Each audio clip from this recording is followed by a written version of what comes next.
उत्तर प्रदेश के गौतम बुद्ध नगर जनपद के बिसरख थाना क्षेत्र के न्यू हैबतपुर गांव स्थित शराब की दुकान पर शनिवार की देर रात 3 लड़के आए और वहां मौजूद सेल्समैन से जबरन शराब लेने का प्रयास किया। जब सेल्समैन ने मना किया तो उन्होंने मारपीट कर उसे गोली मार दी, जिससे इस घटना में उसकी मौत हो गई। पुलिस उपायुक्त सुनीति ने बताया कि शनिवार की देर रात लगभग 2 बजे के करीब न्यू हैबतपुर गांव स्थित शराब की दुकान पर 3 लड़के आए और वहां मौजूद सेल्समैन से शराब मांगा। पुलिस उपायुक्त सुनीति ने बताया कि सेल्समैन ने कहा कि दुकान बंद है और वो शराब नहीं देगा। उन्होंने कहा इस बात को लेकर तीनों लड़कों ने सेल्समैन के साथ मारपीट की और उसे गोली मार दी। उन्होंने कहा इस घटना में अमरोहा का रहने वाला सेल्समैन हरिओम नागर घायल हो गया। उसे उपचार के लिए अस्पताल में भर्ती करवाया गया, जहां उसकी मौत हो गई। पुलिस उपायुक्त सुनीति ने बताया कि घटना के खुलासे के लिए पुलिस की 4 टीमें बनाई गई हैं। उन्होंने दावा किया कि जल्द ही आरोपियों की गिरफ्तारी कर ली जाएगी। हाल ही में ठीक ऐसा ही मामला बरेली में देखने को मिला था, जहां कबाब का जायका ठीक नहीं लगने से नाराज लोगों ने इसे बनाने वाले खानसामे की गोली मारकर हत्या कर दी थी। ये मामला बरेली शहर से प्रेमनगर का है, जिसके बाद पुलिस ने मामला दर्ज कर आरोपियों की तलाश शुरू कर दी थी। अपर पुलिस अधीक्षक राहुल भाटी ने बताया कि देर रात एक लग्जरी कार से पहुंचे कबाब खाने के बाद दोनों ने दुकान के मालिक अंकुर सबरवाल से कबाब का जायका ठीक नहीं होने की शिकायत की। शराब के नशे में धुत दोनों व्यक्तियों ने विवाद बढ़ने पर सबरवाल से मारपीट की और अपनी कार में बैठ गए। इसके बाद दुकानदार ने जब खानसामे नसीर अहमद को बिल के 120 रुपए लेने के लिए कार सवारों के पास भेजा तो कार सवार दोनों लोगों ने नसीर अहमद को गोली मार दी, जिससे उसकी मौत हो गई थी।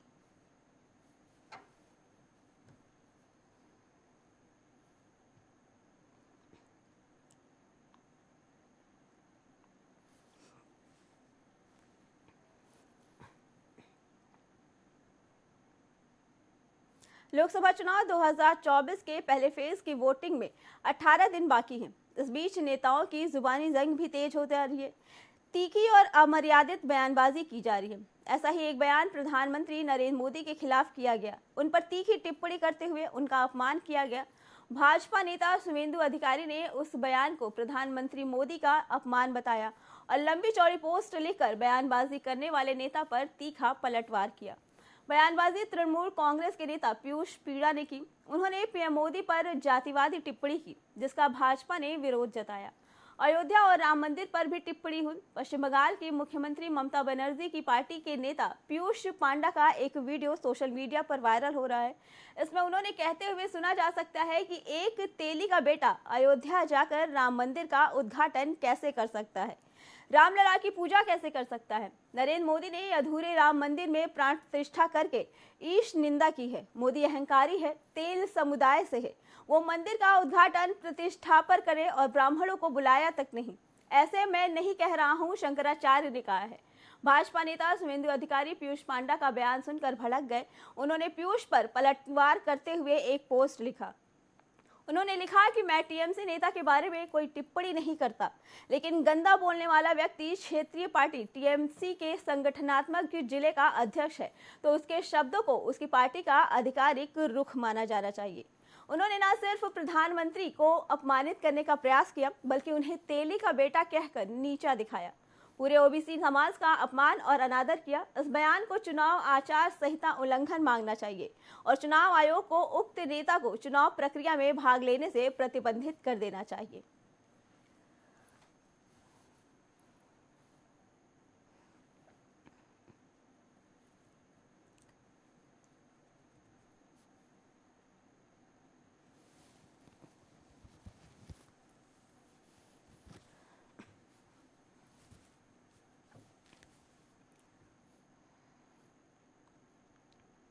बाहुबली मुख्तार अंसारी और यूपी सरकार के काबीना मंत्री ओम प्रकाश राजभर के बीच प्रेम बहुत पुराना है। मुख्तार अंसारी और राजभर के बीच प्रेम कहानी की बात इसलिए कही जा रही है क्योंकि मुख्तार अंसारी को ओम प्रकाश राजभर मसीहा कहने से भी गुरेज नहीं करते। एक तरफ जहां उत्तर प्रदेश की मौजूदा भारतीय जनता पार्टी की सरकार मुख्तार अंसारी को माफिया कहती है और मुख्तार अंसारी पर कई कानूनी कार्यवाही भी सरकार कर रही है, वहीं इस सरकार में मौजूद काबीना मंत्री ओम प्रकाश राजभर मुख्तार को लोगों की मदद करने वाला मसीहा बता रहे हैं। राजभर राजनीति की शुरुआत से पहले वो अपने जीविकापार्जन के लिए टेम्पो चलाने का काम करते थे और उसके बाद धीरे धीरे वो बसपा के करीब आए।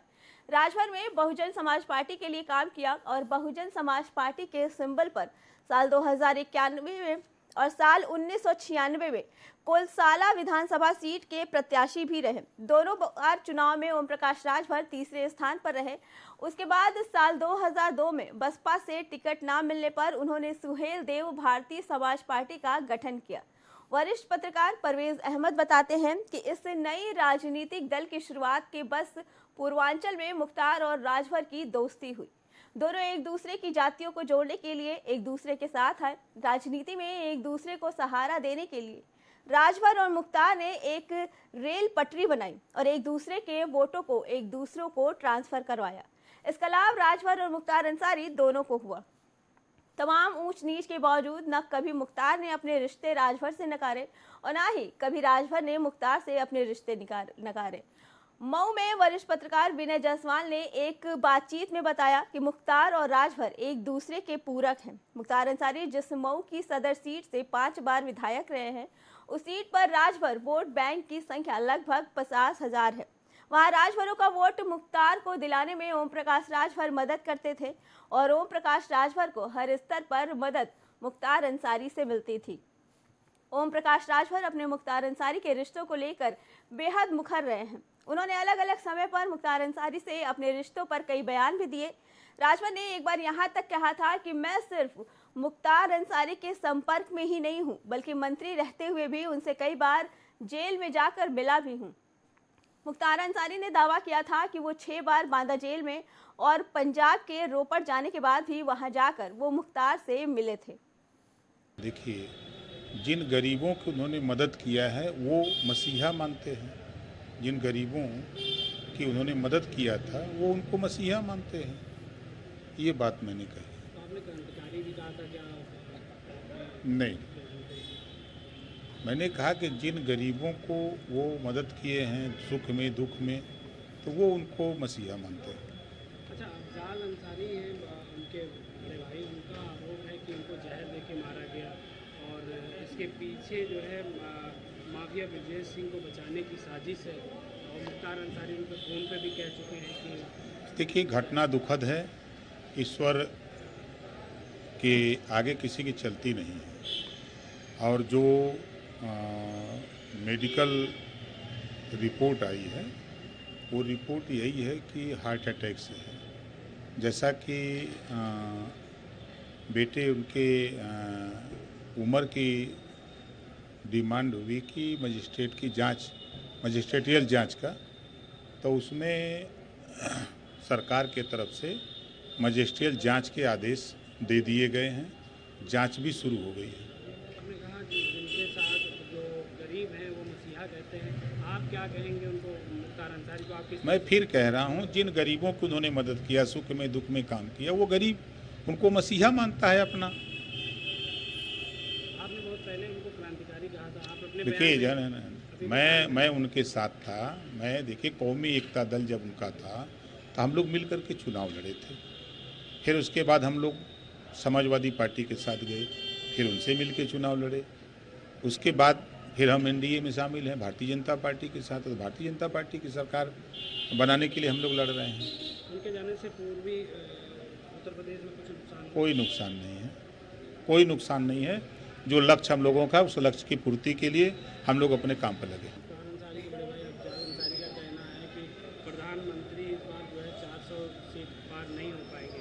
उसको किस तरह से देखते हैं? सरकार को लेकर उन्होंने तंज कसा है। देखिए, अब वो पॉलिटिकल मामला है और एक लक्ष्य लेकर के हम लोगों ने पूरे देश में आंदोलन शुरू किया है और 4 जून 400 पार रिजल्ट आएगा। सर, इंडिया अलायंस के बड़े नेता जो है रामलीला मैदान में, दिल्ली के रामलीला मैदान में बड़ी रैली करने वाले हैं, उसको किस तरह से देखते हैं लोकसभा चुनाव को लेकर? एक इकट्ठा होंगे सब इंडिया गठबंधन। देखिए, जनता को ठगने वाले लोग, जनता को गुमराह करने वाले, गुमराह करके वोट लेने वाले लोग इकट्ठा हो रहे हैं। आज अगर ये लोग काम किए होते तो आज पिछड़े दलित अल्पसंख्यक कहाँ होते? आज उठा के देखिए पूरे देश में, अगर हम यूपी की बात करें 75 जिले में अल्पसंख्यक कहाँ खड़ा है? अल्पसंख्यक को जब आज़ादी के बाद नौकरियों में 38% था, कांग्रेस सपा बसपा ने इतना विकास किया कि आज 1% नहीं है। पिछड़ों की बात करने वाले जो लोग इकट्ठा हो रहे हैं, ये लंबे समय तक दिल्ली में और लखनऊ में अकेले अकेले शासन किए, मिल के शासन किए, मिली जुली गवर्नमेंट दिल्ली और प्रदेश में थी। इन लोगों ने विकास की बात क्यों नहीं की? जब महिला आरक्षण बिल पास करना था तब इनके पास समय नहीं था, तब इन लोगों को याद नहीं आया। जब गरीबों के इलाज के लिए 5 लाख रुपए देने की बात आई तो इनको याद नहीं आया। अगर ये काम किया तो एनडीए, देश के प्रधानमंत्री माननीय नरेंद्र मोदी जी के नेतृत्व में हुआ। जो योजनाएं बन रही हैं उन योजनाओं का लाभ गरीबों को मिल रहा है, इस नाते वो लोग परेशान हैं। तो परेशानी से वो रैली नहीं, कुछ करें। जनता चुनाव लड़ रही है मोदी जी को प्रधानमंत्री बनाने के लिए। चुनाव की क्या तैयारी है। उत्तर प्रदेश की 80 लोकसभा सीट जीतेंगे, कहीं कोई लड़ाई नहीं है, विपक्ष आपस में लड़ रहा है।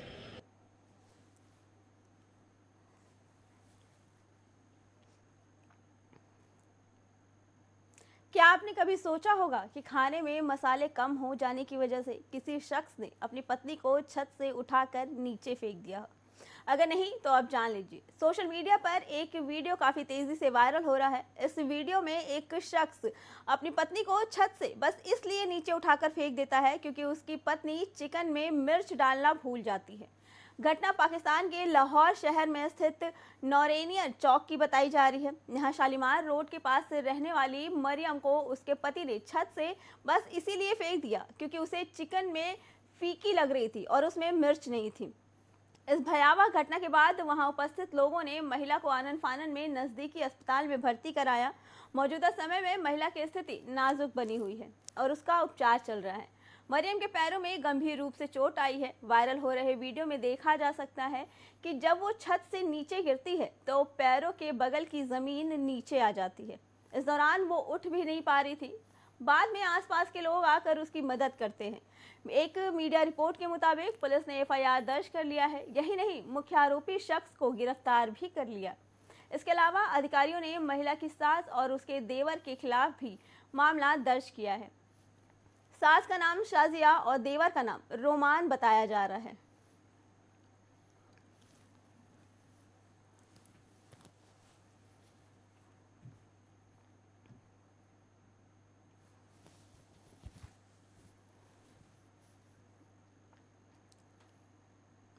उत्तराखंड के देहरादून में श्रद्धा वॉलकर हत्या जैसा एक और मामला सामने आया है। लिव इन रिलेशन में रहती एक युवती की उसी के बॉयफ्रेंड ने बेरहमी से हत्या कर डाली, फिर शव को सूटकेस में रखा और जंगल में जाकर ठिकाने लगा दिया। पुलिस ने बताया कि आरोपी प्रेमी को गिरफ्तार कर लिया गया है। आरोपी ने 3 महीने पहले यानी दिसंबर 2023 में इस हत्याकांड को अंजाम दिया था। जानकारी के मुताबिक पुलिस को 29 जनवरी को हरिद्वार के पटेल नगर में शहरूल नामक एक महिला ने थाने में बेटी की गुमशुदगी की रिपोर्ट दर्ज करवाई थी। उन्होंने बताया कि पिछले कई दिनों से उनकी 24 वर्षीय बेटी शहरूल नापता है। वो देहरादून में ही संस्कृति लोक कॉलोनी के आईएसबीटी के पास किराए के मकान में रहती थी। मामला दर्ज कर पुलिस ने जांच शुरू की। कई दिन तक लड़की का कोई सुराग नहीं मिल सका। फिर पुलिस को देहरादून में आशा रोडी के जंगल में सूटकेस मिला जिससे काफी बदबू आ रही थी।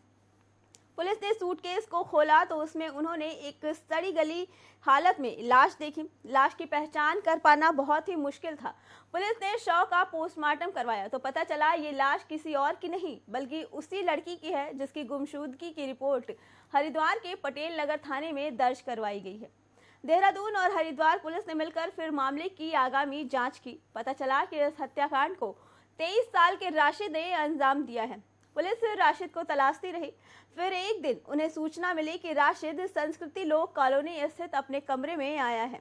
पुलिस ने उसे तुरंत गिरफ्तार कर लिया। पूछताछ शुरू हुई तो राशिद जल्द ही टूट गया। उसने अपना गुनाह कबूल कर लिया। फिर आरोपी ने पूरी कहानी बताई। राशिद ने पुलिस को बताया कि वो बागोवाली में मोटरसाइकिल रिपेयरिंग का काम करता था। साल 2017 और 18 में उसकी पहचान मोबाइल फ़ोन के माध्यम से शहनूर से हुई। उसके बाद से ही दोनों लगातार एक दूसरे के संपर्क में थे। सितंबर 2023 में वो शहनूर से मिलने देहरादून आया और उसके बाद सांस्कृतिक लोक कॉलोनी आईएसबीटी के पास एक कमरा किराए पर लेकर दोनों साथ में रहने लगे।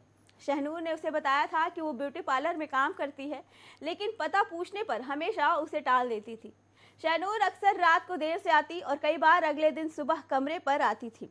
जिस कारण राशिद को लगा कि शहनूर का किसी से संबंध है, इसलिए वो देरी से आती है। 27 दिसंबर को भी वो सुबह 2 बजे कमरे पर आई तो बस इस बात को लेकर दोनों के बीच झगड़ा हो गया।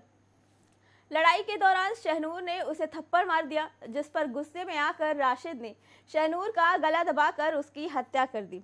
घटना के बाद अगले दिन उसे शहनूर की स्कूटी लेकर पटेल नगर लालपुल की तरफ गया। वहां शहनूर के ही एटीएम कार्ड से उसने 17,000 रुपए भी निकाले। उसके बाद लाल रंग का एक बड़ा सूटकेस खरीदा और उसके शव को सूटकेस के रखकर जंगल के फेंक दिया। इसके बाद वो पकड़े जाने के डर से शहनूर की स्कूटी लेकर अपने गांव बागोवाली मुजफ्फरनगर चला गया और वहां से अपनी बहन के घर पानीपत चला गया। जब 30 मार्च को वो देहरादून कमरे से अपना सामान लेने आया तो पुलिस ने उसे गिरफ्तार कर लिया।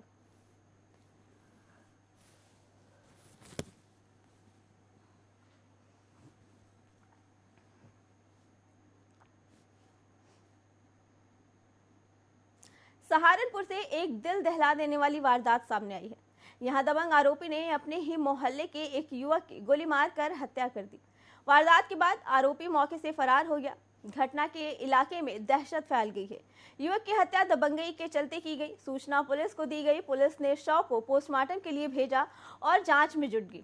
सहारनपुर के सदर थाना बाजार इलाके के पठानपुरा मोहल्ले के अमन को गोली मारी गई है। गोली मारने वाला आरोपी मोहल्ले का ही सचिन है। घटना के मुताबिक रविवार की रात अमन खाना खाने के बाद अपनी गली में टहल रहा था। इस दौरान सचिन ने उसका झगड़ा हो गया। सचिन ने अमन को गोली मार दी। गोली अमन की कमर पर जाकर लगी, जिससे वो लहूलुहान होकर सड़क पर गिर पड़ा। गोली मारने के बाद सचिन वहां से भाग गया। गली के लोगों ने अमन के घर जाकर उसके भाई को घटना की सूचना दी। घटनास्थल पर पहुंचे अमन के परिजन और गली के लोग उसे ले जाकर अस्पताल पहुंचाए। डॉक्टरों ने उसे इलाज के दौरान मृत घोषित कर दिया। अमन की मौत से परिजनों में कोहराम मच गया। परिजनों ने सचिन के खिलाफ पुलिस को शिकायत की। अमन के परिजनों का कहना है कि उसकी किसी से कोई रंजिश नहीं थी। उनका आरोप है कि मोहल्ले के लोग सचिन की दबंगई से काफी परेशान थे। वो आए दिन लोगों को तंग करता रहता और जान से मारने की धमकियां भी देता था। परिजनों का आरोप है कि सचिन के पास हथियार भी रहते हैं। वो लोगों से कहता है कि मुझसे डर के रहो वरना मैं तुम्हारा मर्डर कर दूंगा। इस मामले में सहारनपुर के एसपी सिटी अभिमन्यु मांगलिक ने बताया कि देर रात पुलिस को सूचना मिली कि सदर बाजार थाना इलाके के पठानपुरा में एक युवक को गोली मार दी गई है, जिसके बाद पुलिस टीम मौके पर पहुंची और मामले की जांच में जुट गई। सचिन नाम के युवक ने अमन की कमर पर गोली मारी, जिससे उसकी मौत हो गई। अमन को गोली मारने का क्या कुछ कारण रहा, यह अभी तक पता नहीं चल पाया है। आरोपी सचिन की गिरफ्तारी के लिए पुलिस की कई टीमें लगा दी गई हैं।